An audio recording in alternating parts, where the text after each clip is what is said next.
we're going to talk about texturing. So I have my slab here, and we're going to talk about lots of fun ways to texture. One thing before I texture it, a lot of people might just want it smooth. Things like your credit card here.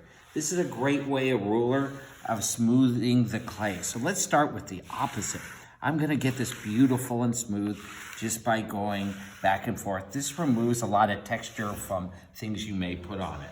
And when you drag, you never want to go straight up. Always at a slight angle, and that'll clean beautiful. Now I got some great things. I got some cardboard here that I peeled off one layer. We have some leaves.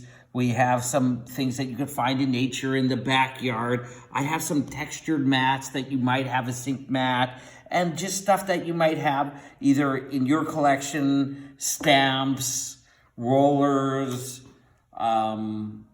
all sorts of goodies. So we're gonna play with those, and I'm gonna show you different imprints and how they work. We'll start with some of the basics, like this is actually a fabric stamp. And so I have kind of cool regular stamps, and here's a little stamp, and you might have it. When I stamp, I tend to round a little bit, and look at that. We have some paw prints. We'll do a smaller one here. We have a little, this is one of the King fabric stamps. We're gonna push in. Now I tend to push in and rotate a little bit so you get a nice print. Look at that. You never wanna go too deep. You can also use cookie cutters to cut out shapes. A lot of you, as opposed to a rolling pin, may have a small rolling pin, those great eye rolling pins that are so popular now, that are jade work great. Pizza rollers are fantastic. I can either push down with my hand, and a lot of times I just use that, or just our rolling pin lightly, and you can see cardboard can be absolutely gorgeous. Look at the lines. There is nothing better than nature. Nature, we're gonna put this on, and you could either once again press it, or I could come in and roll it. And you just take time, press it in, and watch when I peel this away. Not only do you get it, but you get the beautiful lines that come with it. So nature's beautiful. The pine cone, look at this, for texture. Just gorgeous. Roll. This is so wonderful. Look at, I can roll it. Some of you may have things like simple stencils from painting, or your kids, or something you're working on. These can roll in. Now, if you do have a colorant like a slip, a lot of times I'll brush it over.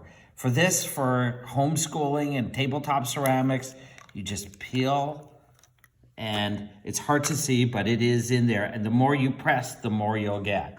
This is an eye roller. Beautiful.